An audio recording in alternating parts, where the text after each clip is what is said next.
Robbo, thanks for joining us for Sussex TV. Another good win yesterday, nearly 400 runs scored here yesterday. Yeah, big scoring game. A bit different to the last time we spoke, I think, after that Middlesex game when it was a bit of a scruffy performance on a scruffy wicket. We had a belter on the surface here yesterday. As you said, lots of runs scored. And obviously 2 wins over the weekend as well, put the top of the side group. It's going well at the moment in the T20. Well, it's a nice place to be. I think it's such an incredible little stage of the season, 2020 period. You get those real highs and lows, and you get a bit of hysteria around the place about when things go badly or when things go well. I was reading some of the comments after the 2020 game at Lords, and Rusty bowled basically, I think he had 2 bad balls, and yet he was the worst bowler in the world. That's what it's like. I think you can bowl 1 bad over in 2020, 1 great over, and you go from hero to villain. And it's just trying to always keep this sense of perspective. We've had I think 2.5 week period, and we've played 3 games. So the bowlers have had the opportunity to bowl the maximum of 12 overs. Some batters have hardly batted. So, as I say, with all the players who are just keeping their feet on the ground and just making show the focus for the next match. Yeah, just looking back at the batting performances yesterday as well. Obviously, a couple of good knocks, Chris Nash and Joe Gatton mainly. Well, it was a good surface, so you bat accordingly. One of the things we wanted to do was keep momentum. And, all the players, what was pleasing, we had a great start with Nashi and Righty, obviously, but every batter went in, got off and running quickly, didn't take any dots, put the pressure and kept the momentum, kept the scoreboard moving really quickly. Goodwin went in at 3, did it, Scotty went in at 4, etc. So yeah, it was really pleasing, and it was good for Joe because that's his first proper contribution in 2020. We know he's a great striker, but he's not got away in this competition yet. So he hit a couple of big sixes, and as I say, that'd be great for his confidence. As a coach, you're looking to get players off and running, confidence-wise and belief-wise, and the more you can get players contributing and feeling good about themselves, obviously, the better it is. Yeah, and obviously it was such a good wicket, it was important to bowl well, which we did throughout.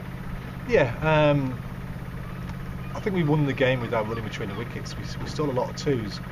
Essex in previous games, the runners ragged a little bit. They've got some quick runners and Tendiscartas and Foster, Papar, etc. And they've took 2s where we felt maybe they shouldn't have been. And just a bit of a roles reversal in this one. As much as we powered 4s and 6s, I think we ran really, really well between the wickets. Nicked a lot of 2s, and when it came to us to field, I think we stopped a lot of 2s. Won probably the game in the first 6 overs. I think we scored 70 in our first 6 and restricted them to about 40, 36 in their first 6, which was a big difference, big swing in it. We needed all those runs late on because fair play to Essex, we're a tough team with a deep batting line-up, and they took us all the way down to the wire.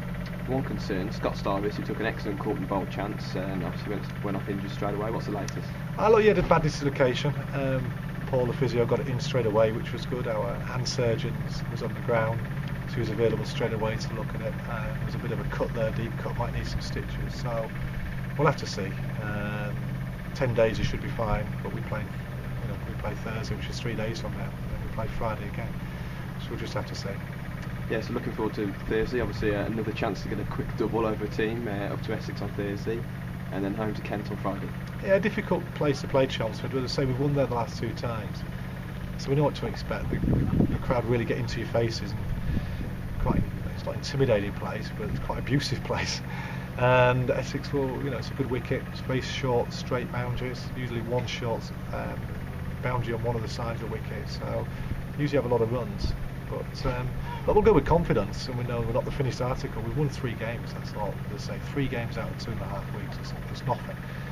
But we'd rather be in our position than a team like Middlesex at the moment. And the latest on Rusty Thuram?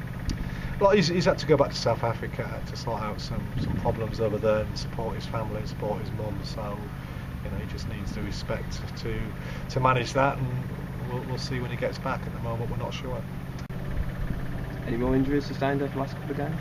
Well, Navida Rees has been managing an ankle injury, so he's only been about 70% really since the end of the last 4-day games. He's going to see a specialist today. Might need an injection, so loses a bit more threadbare on the cover, because obviously now played last year and did quite well. So we'll have a bit more news on him. He might be out of action for a week maybe. And Kurt Werner's dislocated his shoulder in training on Saturday morning, I think it was.